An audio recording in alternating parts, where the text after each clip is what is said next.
Buenos días, muchachos. ¿Cómo están? ¿Me escuchan? Buenos días, sí se le escucha. Buenos días. Buenos días a todos.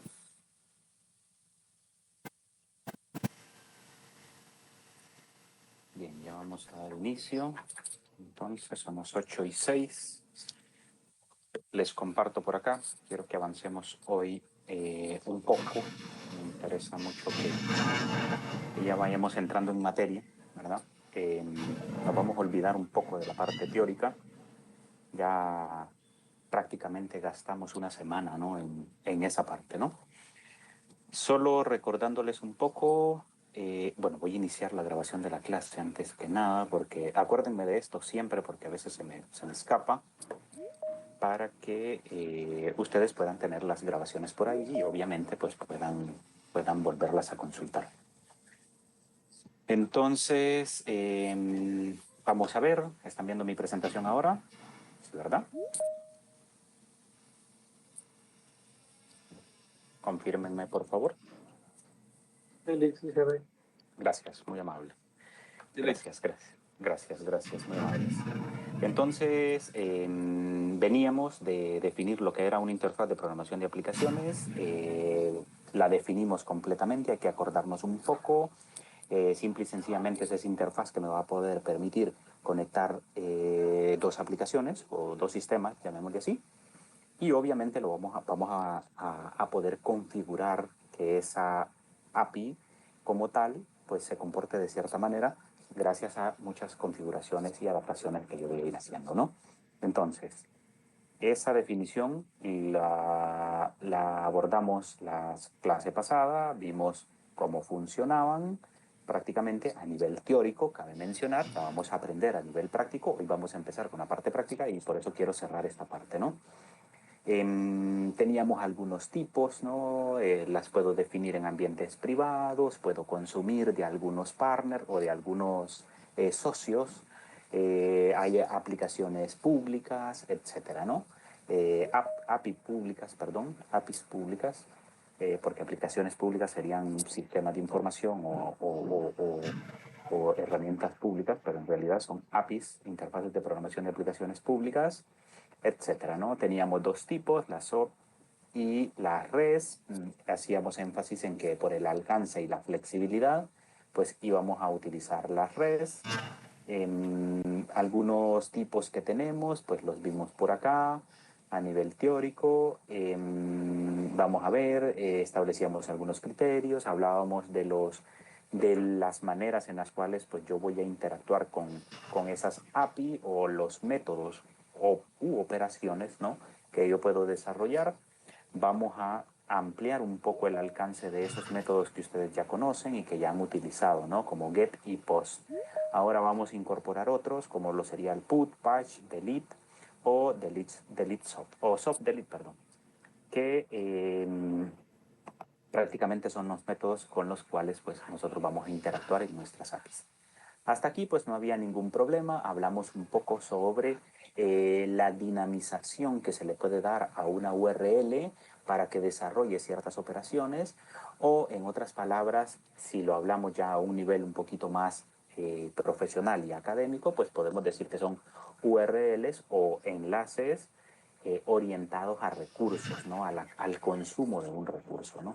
Entonces, para hacer esto, pues obviamente me voy a valer de los métodos anteriores, pero la diferencia es que nosotros vamos a poder trabajar con enlaces o rutas, mejor dicho, que prácticamente me conectan con un recurso. Yo voy a poder consumir e interactuar, gestionar esos recursos. Hacíamos algunos ejemplos, como por decirlo así, eh, el recurso autores, de esos autores yo puedo identificar un recurso en particular, si yo tengo muchos, y así sucesivamente, ¿no? Entonces pusimos todos estos ejemplos de lo que vendría a ser una URL o una ruta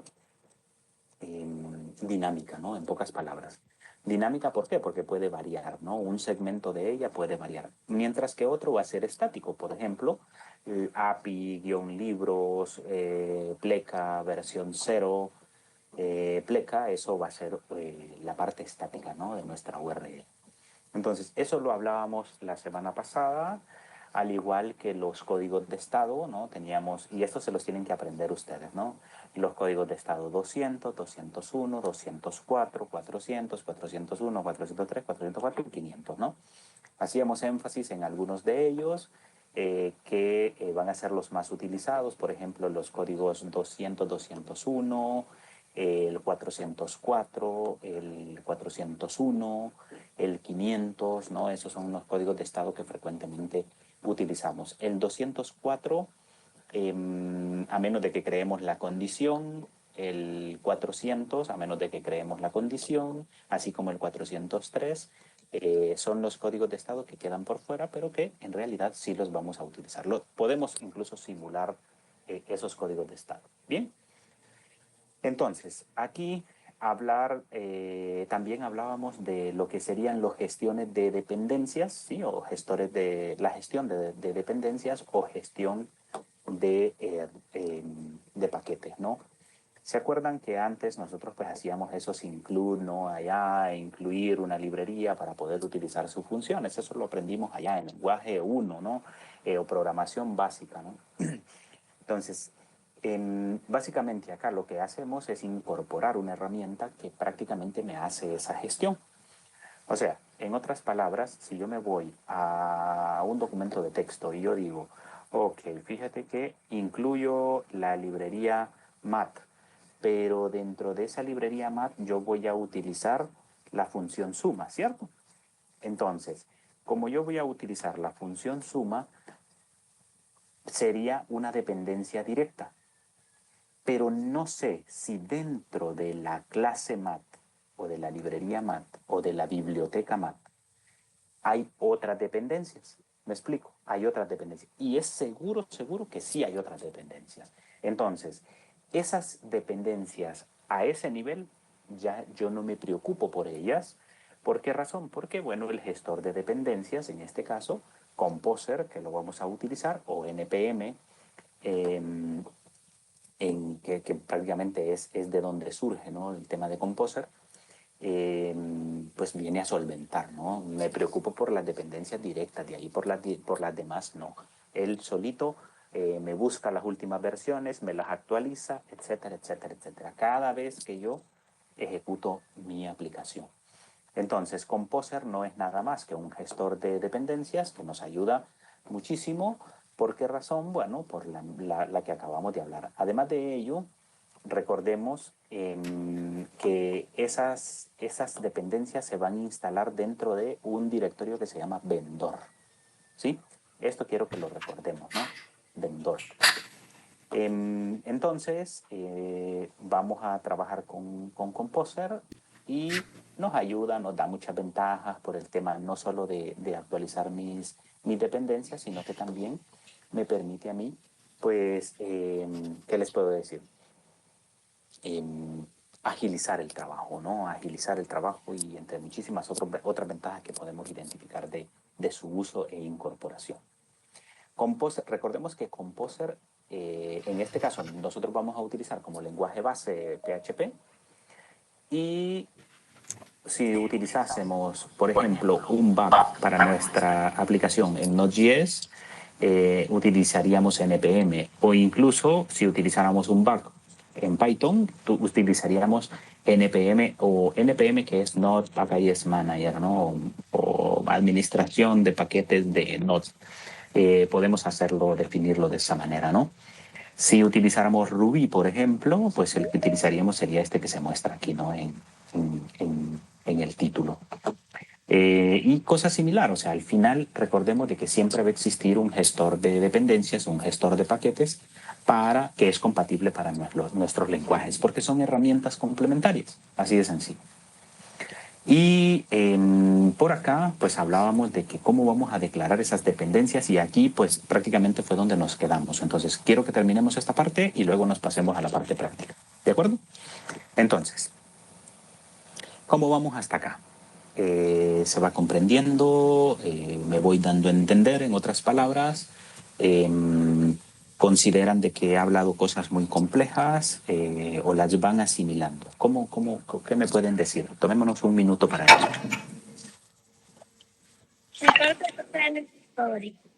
Uh-huh. ¿Los demás van bien? ¿Qué dicen los demás? Pueden abrir su micrófono, tranquilos. No hay necesidad de que levanten la mano, ¿no? Ahí, Brian, creo que quería. Buenos días, Liz. Buenos días. El primer día que aparezco, normalmente cuando me conecto no me daba, pero bueno.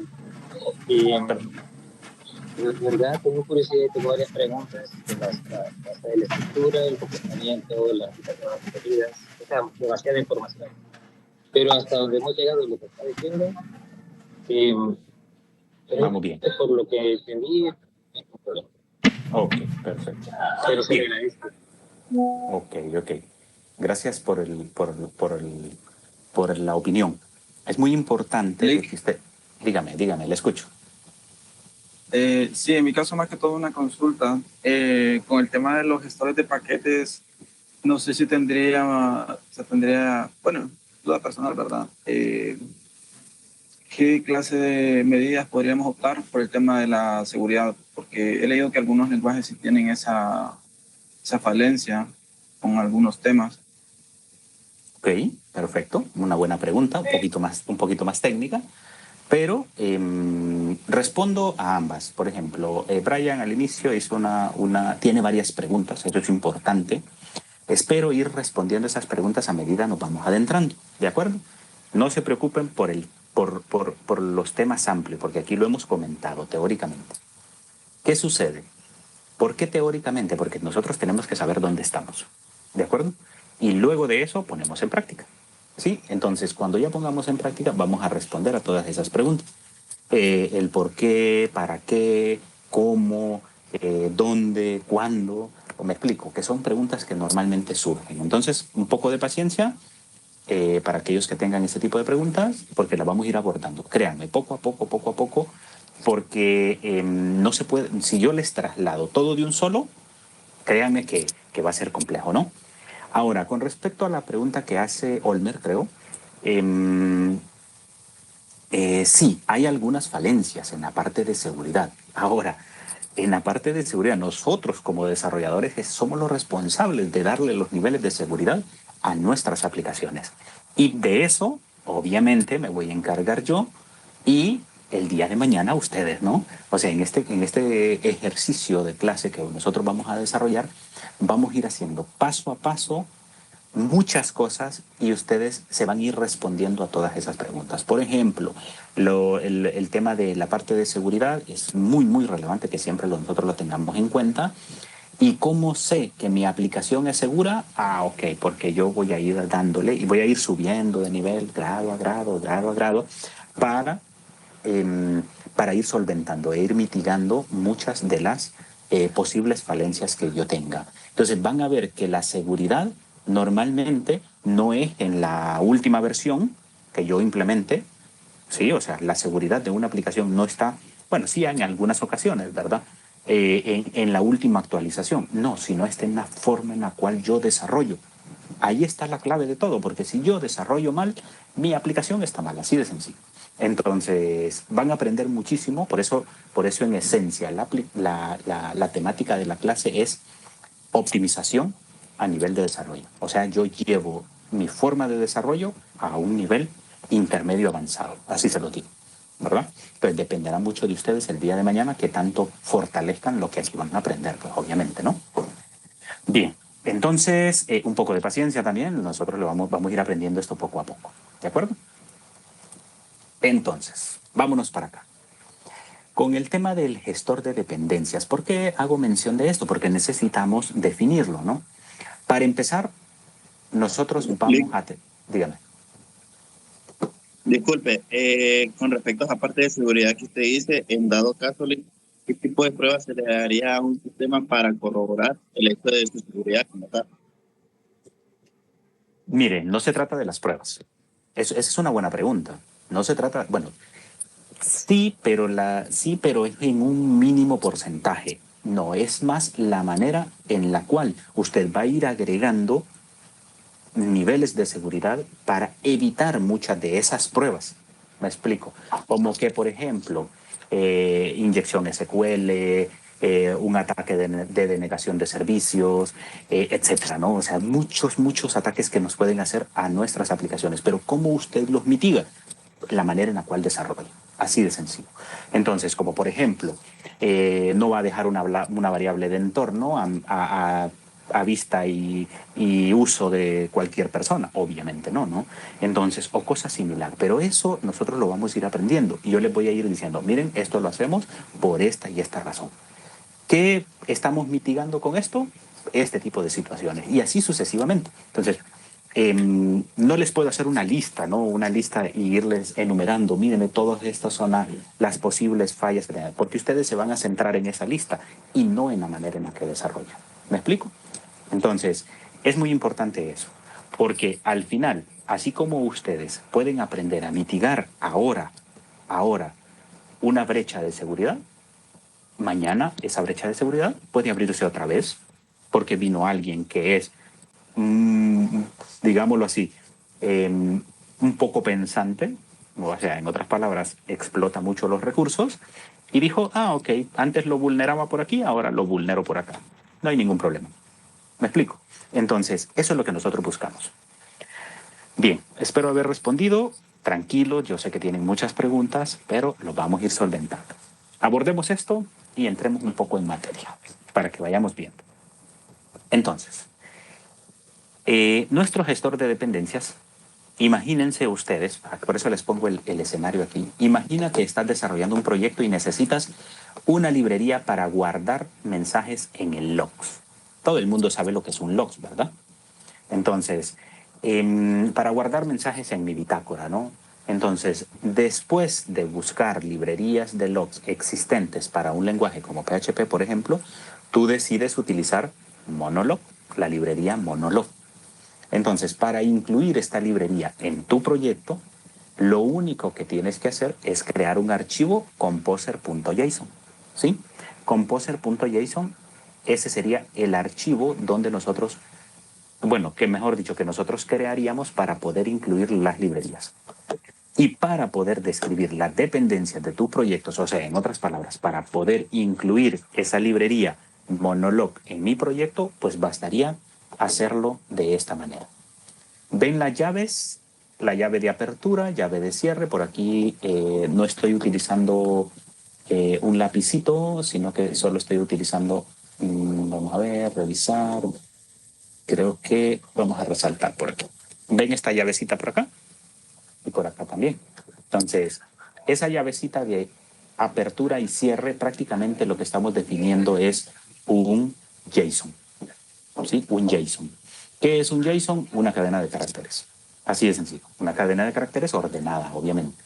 Entonces, en una sección que se llama requerir o incluir, si lo podemos traducir o interpretar, prácticamente le estoy diciendo incluye o hace un require de lo que sería Monolog, que está dentro de este paquete, y esta librería. ¿Y qué significa el 1.2 punto asterisco? Ok, significa de que esa va a ser la versión de la 1.2, cualquiera de sus versiones, la 0, 1, 2, 3, hasta la 9. ¿De acuerdo? Y así sucesivamente. Entonces, esta configuración simple indica que tu proyecto requiere un paquete llamado Monolog y obviamente requiere una librería que se llama Monolog también. Si ustedes ven Monolog, pleca, Monolog, es porque el paquete se llama Monolog y la librería se llama Monolog. Y que le sirve para cualquier versión cuya numeración comience en 1.2 punto. ¿De acuerdo? Esto se interpreta bien. ¿De acuerdo? ¿O no? ¿Quieren que recapitulemos en algo? ¿No? Está fácil, ¿cierto? Vamos bien. Bueno, ¿cómo vamos a instalar esto? Pues bien sencillo, ¿no? La instalación pues es simple. Ustedes pueden descargar Composer desde esta URL, se las dejo por ahí. Ya les voy a habilitar la presentación. O simple y sencillamente pues ejecutar un comando como este. ¿De acuerdo? Y listo. Nosotros tenemos instalado por ahí Composer. Sin ningún problema. Creo que no sé si tiene interfaz gráfica Composer. Vamos a ver si lo tengo instalado aquí. Si no lo tengo instalado, pues no lo tengo instalado. Entonces lo voy a instalar después, si quiere. Una vez instalado, ya puedes utilizarlo para instalar las dependencias de tu proyecto para que, obviamente, pues se puedan mostrar, ¿no?, todas esas librerías y pueda utilizar todas las funciones correspondientes. Recordemos que al instalarlo, pues yo lo único que tendré pues sería un archivo composer.json dentro de mi proyecto y obviamente pues ahí especifico las librerías. Y si ustedes se fijan, la implementación es bien sencilla. ¿De acuerdo? Entonces, pero eso lo vamos a hacer después. ¿Cómo lo vamos a usar? Imagínense que nosotros ya definimos las librerías. ¿Cómo vamos a usar esas librerías? Pues lo único que tengo que hacer sería hacerlo de esta manera. En primera instancia, hacer un requerimiento o una inclusión del autoload de Composer. O sea, en otras palabras, hay un archivo que se encarga de descargar todas las librerías y mandarlas a qué directorio, acuérdenme. Vendor, ¿no? Ahí lo tienen. A vendor, mandar la librería ahí y luego referenciarla. ¿Referenciarla a dónde? A donde yo lo requiera. Entonces, yo lo único que tengo que hacer es hacer un requerimiento al autoload de Composer o de mi gestor de dependencias y eso me va a permitir a mí pues cargar todas las librerías y poder utilizarlas desde donde esté. ¿De acuerdo? Si ustedes se fijan, es relativamente fácil. ¿De acuerdo? Entonces, ¿qué sucede? ¿Qué hace el autoload? El autoload viene y dice, ok, interpreta de que tú tienes N cantidad de dependencias, toma una dependencia, ve y busca, determina la versión, va, la descarga, la manda a vendor y después solo la referencia. O sea, en otras palabras, verifica si no hay una actualización de esa y la descarga. Y así sucesivamente. Entonces puede trabajar sin ningún problema. ¿Hasta aquí vamos bien? Sí, ¿verdad? Bueno, les comento que esa era la última diapositiva, así que ahora no volvemos a ver cuestión teórica de ahora en adelante. ¿Qué les parece? Hasta aquí, allá dirán ustedes, ya quería llegar a este momento yo, ¿no? Entonces voy a cerrar mi presentación y vamos a listar un par de cositas. Por ejemplo, herramientas que vamos a utilizar. Herramientas que utilizaremos. ¿Qué herramientas vamos a utilizar? En primera instancia, ustedes deben de tener su servidor Apache. Yo les había sugerido de que utilizaran, por ejemplo, Laravel. Pueden utilizar SAM, pueden utilizar WAM o cualquiera similar. ¿De acuerdo? Donde yo pueda tener el sistema gestor de base de datos. Sistema gestor de base de datos, en este caso, yo puedo utilizar MySQL. Vamos a utilizar MySQL, ¿de acuerdo? Luego de eso vamos a definir como lenguaje de programación base para la clase PHP. Pero ¿qué otras herramientas vamos a utilizar? Para que ustedes puedan asimilar estos contenidos, tienen que ser herramientas con las cuales ya hayan trabajado.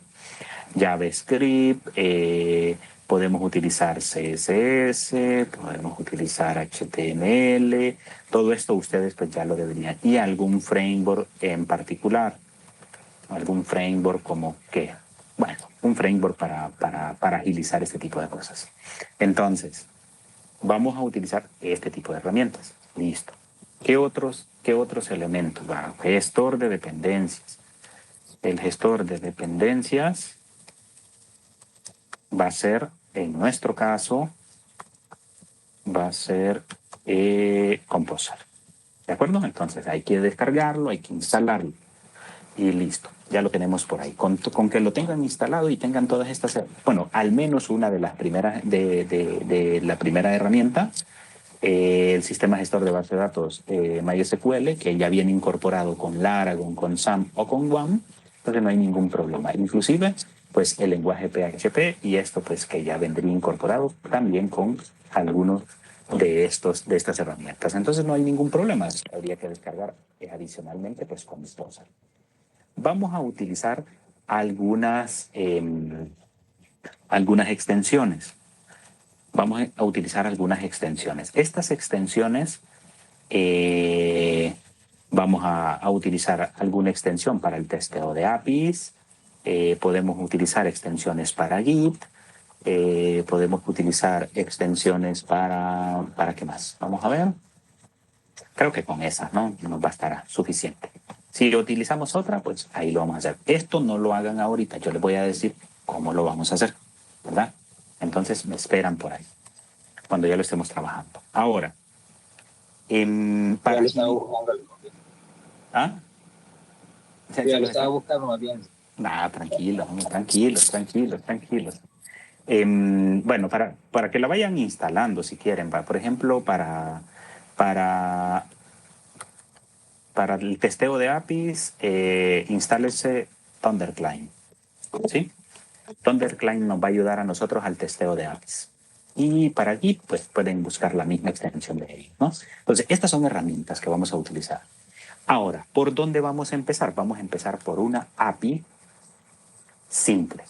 En este caso, esta va a ser nuestra API. Vamos a hacer una API simple. ¿Cuál es la finalidad? Funcionamiento. Aprender cómo funciona. ¿De acuerdo? Entonces, para poder hacer esto, yo me adelanté. ¿Por qué razón? Porque aquí todo el mundo, me imagino, que ya sabe desarrollar. ¿De acuerdo?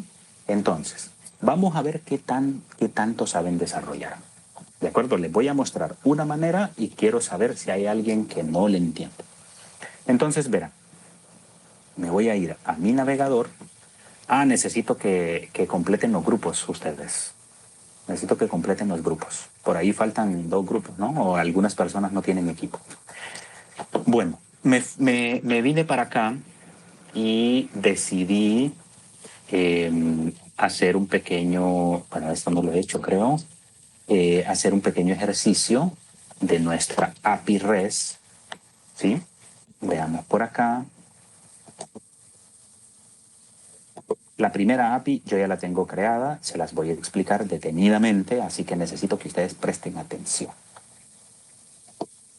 Tengo esta, que sería pues mi primera API, ¿no? Entonces, ¿cómo lo vamos a hacer? Pues lo podemos hacer desde cero si quieren, ¿no?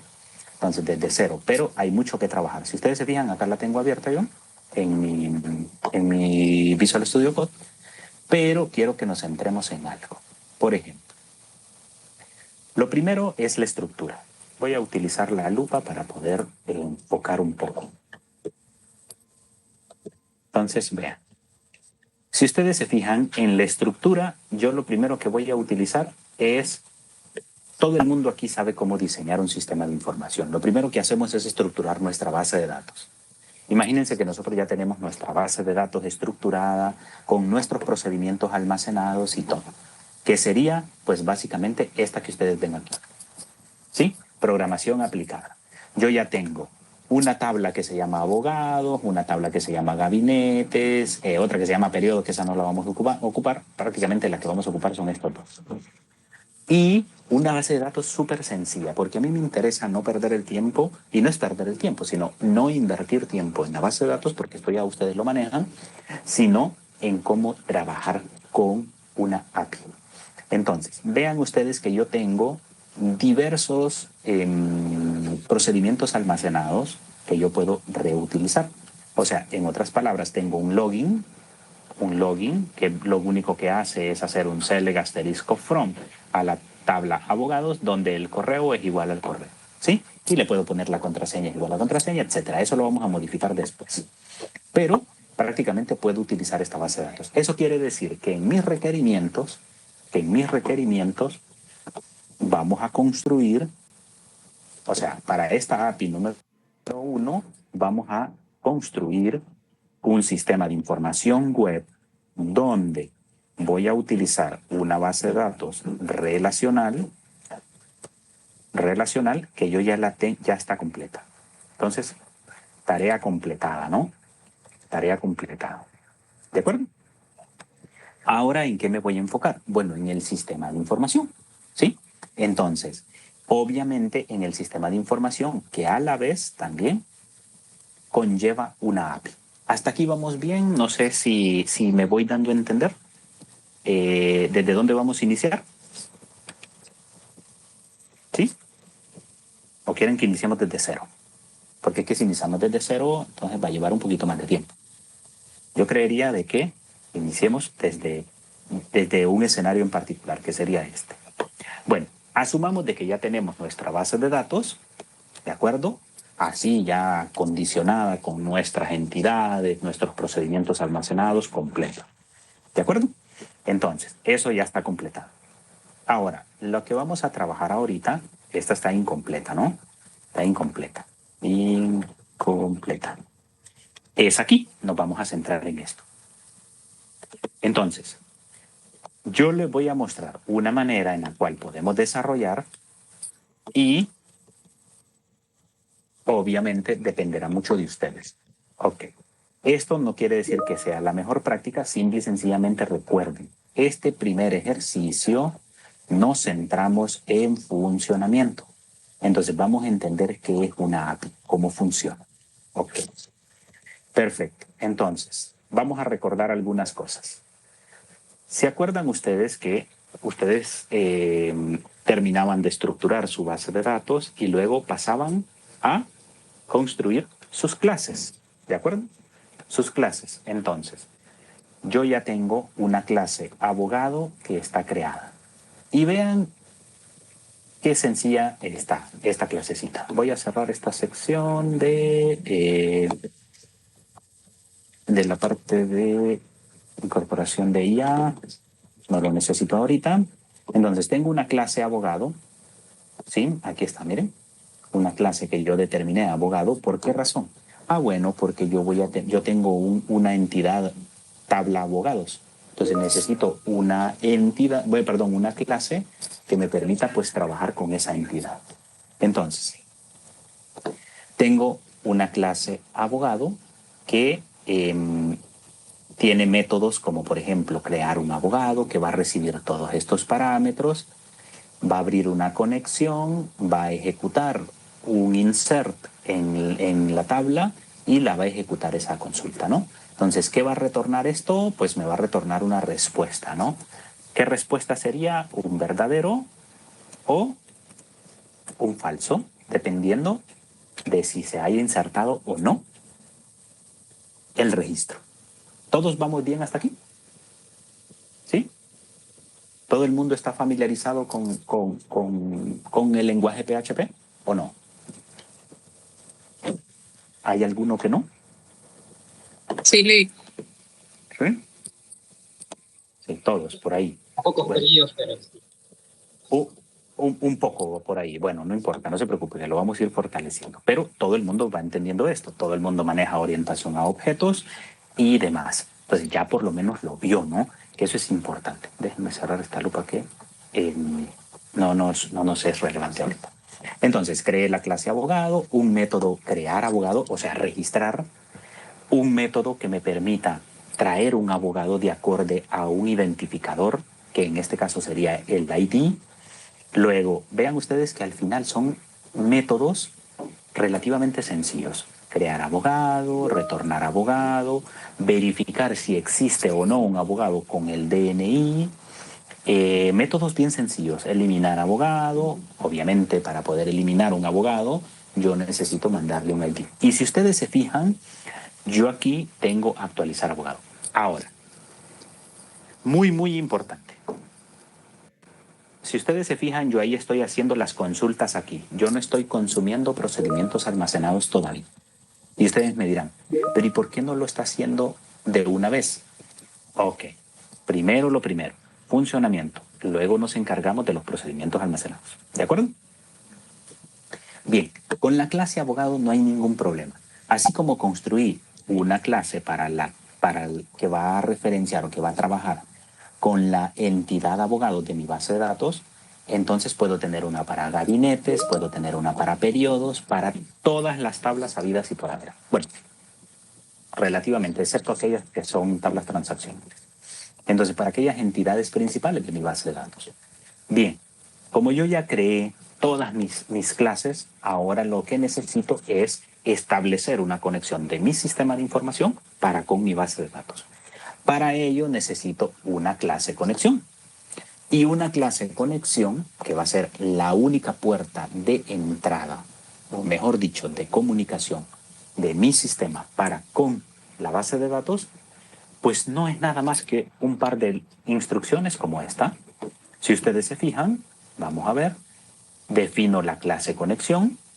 Veamos por aquí. Vean que esto es la etiqueta de PHP. Lo único que hice aquí es crear un archivo, le pongo el nombre, le llamé clase-conexión.php, defino la etiqueta menor que, signo de interrogación cerrado, PHP, que es la etiqueta, para decirle al intérprete el código a partir de aquí es código PHP, se interpreta del lado del servidor.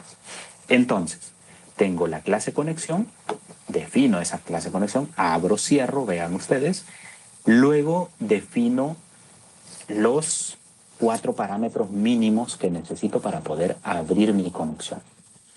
A ver, no es una clase de programación orientada a objetos, pero hay que recordar por qué defino protegidos estos parámetros, por qué no privados y por qué no públicos. ¿Se acuerdan los niveles de acceso que yo le doy?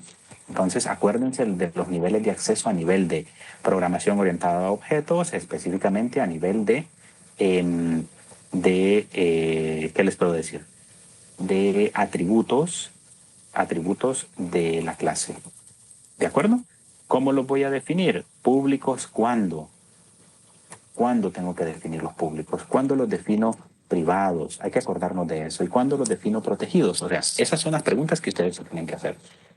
Y respondérselas desde ya. Así de sencillo. Entonces, defino protegidos, ¿el qué? El nombre del servidor, que en realidad aquí yo le dije que el nombre del servidor o la dirección del servidor es localhost.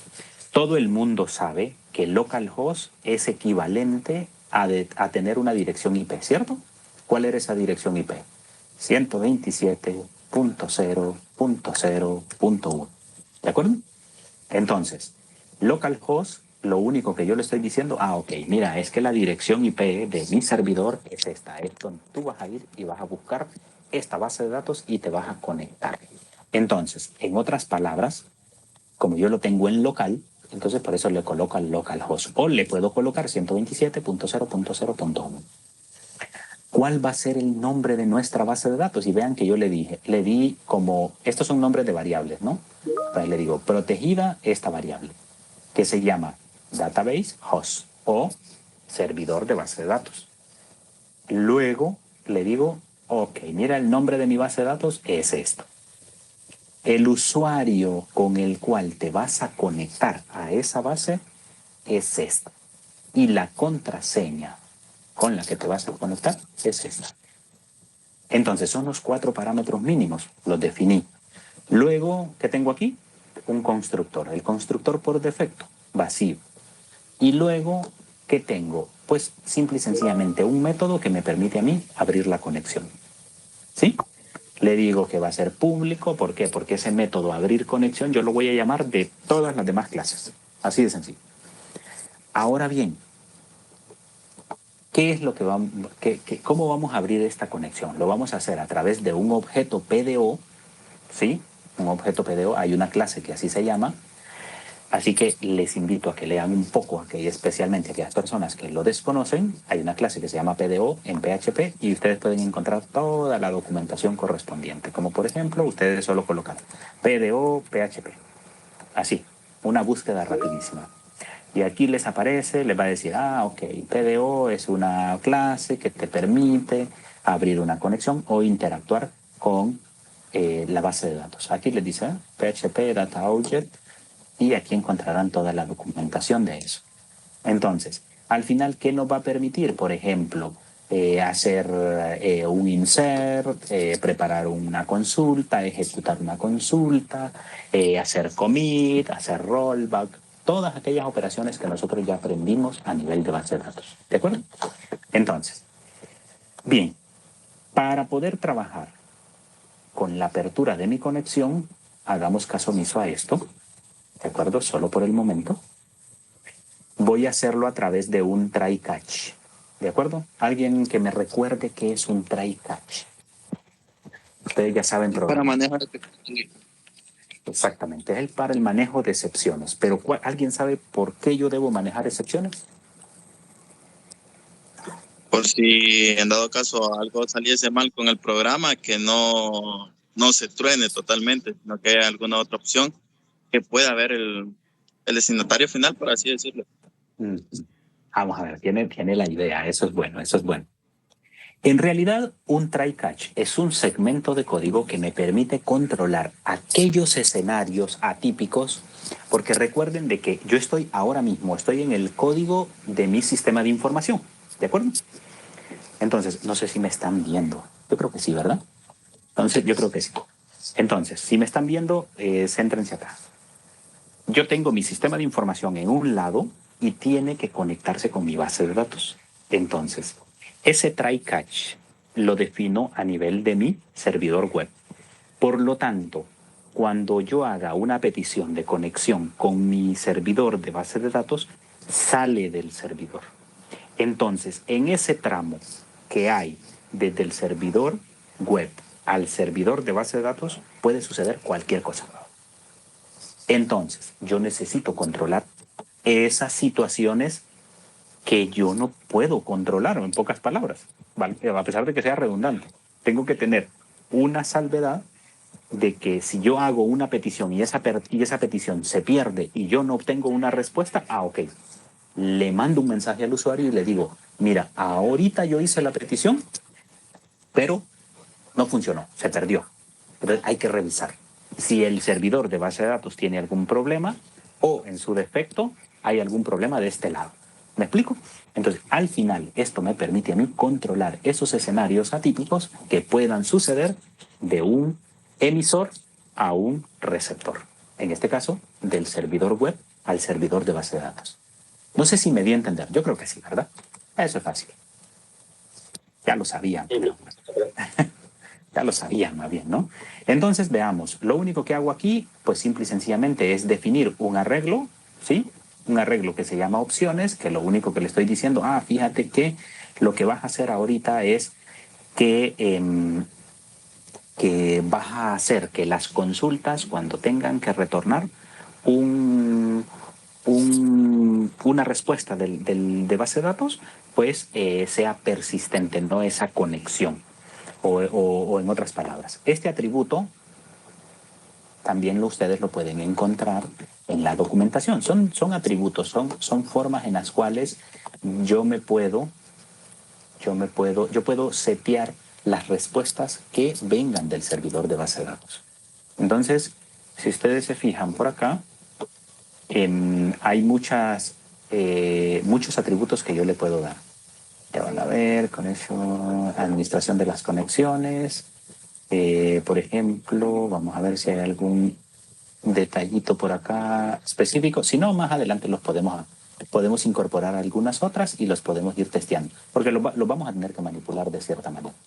Entonces, bueno, lo vamos a ver después para ampliarlo más a detalle y que sea mejor la interpretación. Entonces, esto que yo les tengo seleccionado ahí no es nada más que acondicionamientos para que el servidor de base de datos me dé la respuesta que yo quiero. Por ejemplo, yo le puedo decir, todas las respuestas quiero que me las mandes como arreglos. ¿Sí? Acá las interpreto como arreglo y obviamente pues las puedo trabajar. O en su defecto quiero que las conviertas a, ¿qué? A una cadena de caracteres y me las retornes. Perfecto. O tal cual el valor como consideres pertinente.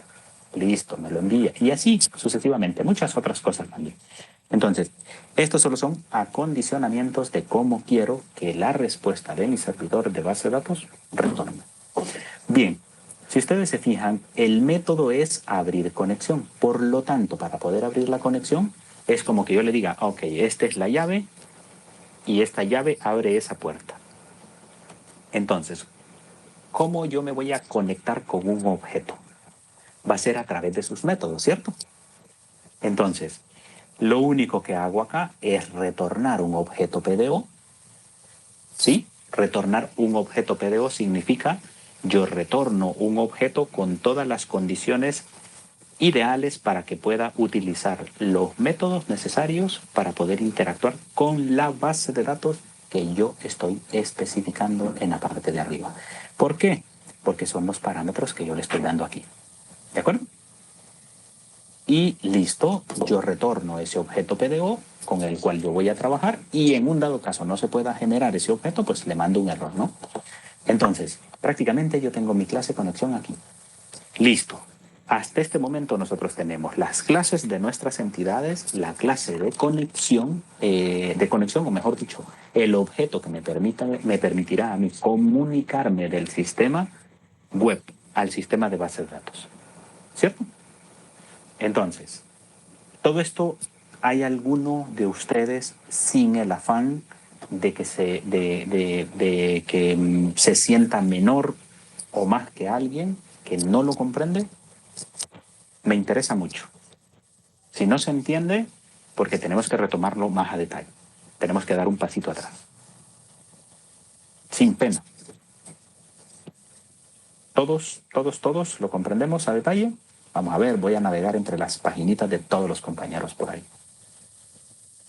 Yo creo que sí, ¿verdad? Todos. Bueno, el silencio otorga, muchachos. Entonces vamos a seguir. Vamos a seguir. Recuerden, tienen la potestad de detenerme, ¿no? En este momento. Creamos las clases necesarias para poder trabajar. Listo. Ahora, ¿qué necesito? Necesito una interfaz con la cual pues, yo pueda trabajar. Ahora bien, ¿qué es lo primero que yo voy a hacer? Ok. Para empezar, imagínense que nosotros vamos a tener una base de datos. Obviamente, si tenemos un sistema web, esto viene o surge de un problema, ¿no? Tenemos un problema. Imagínense que nosotros tenemos un buffet de abogados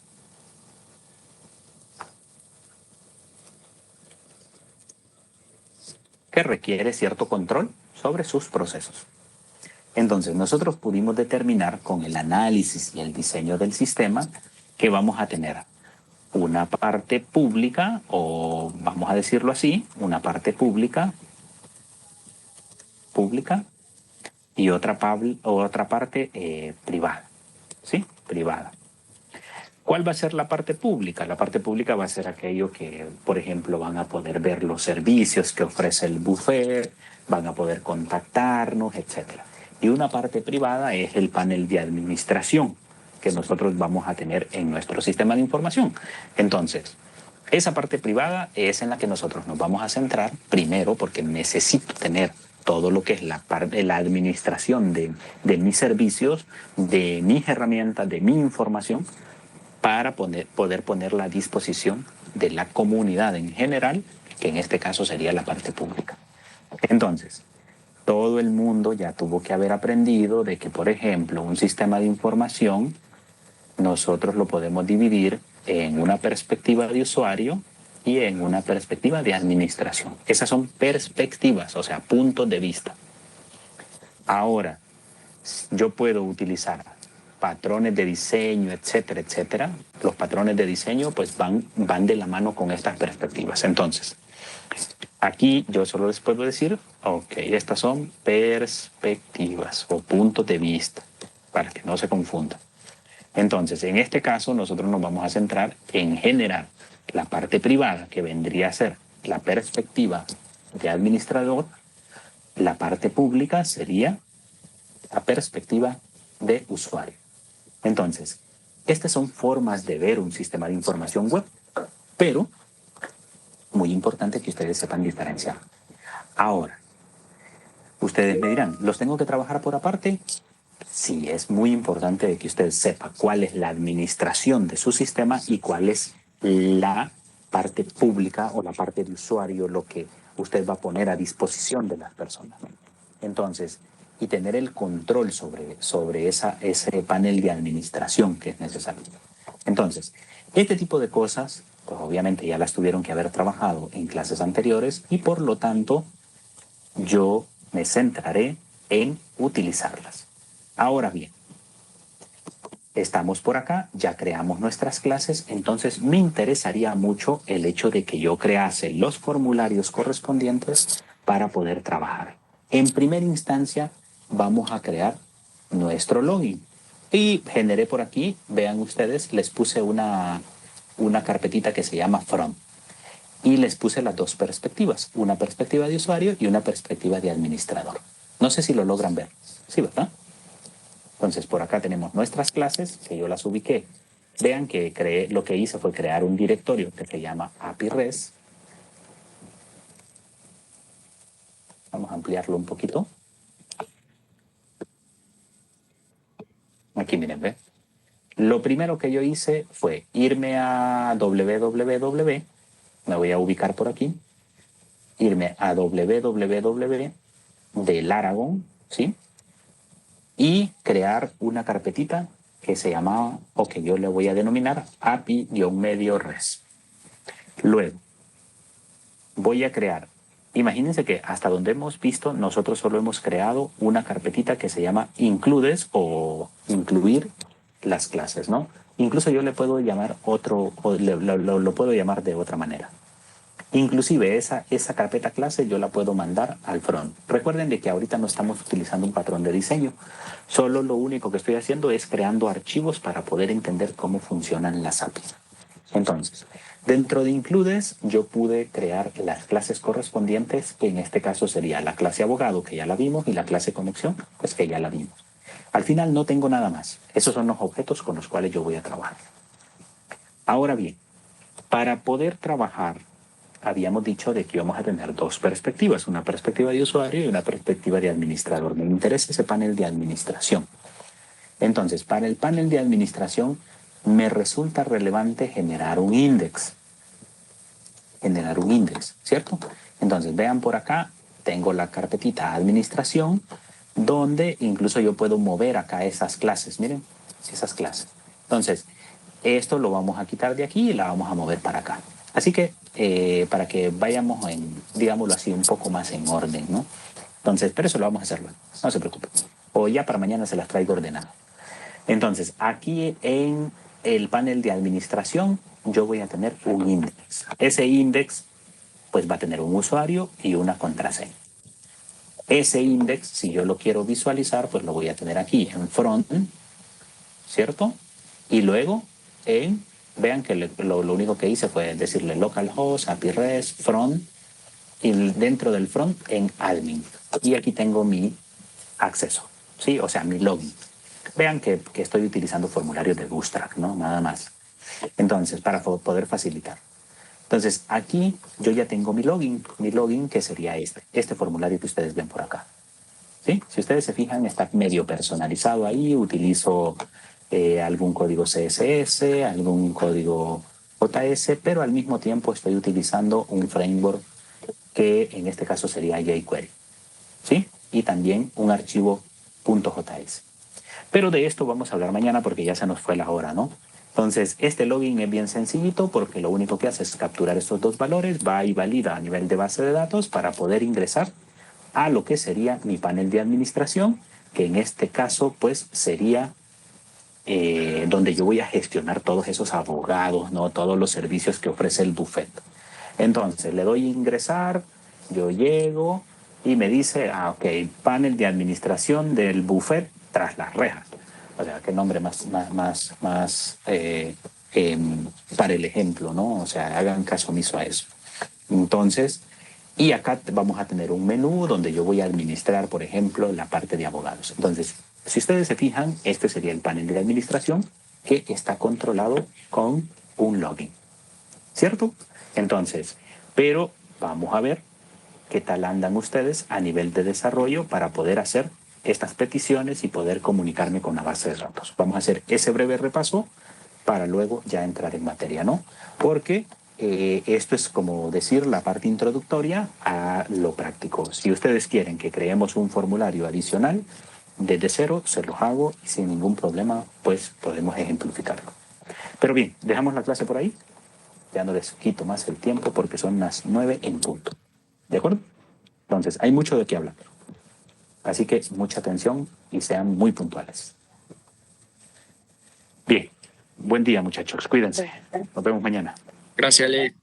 Hasta luego. Hasta luego, hasta luego.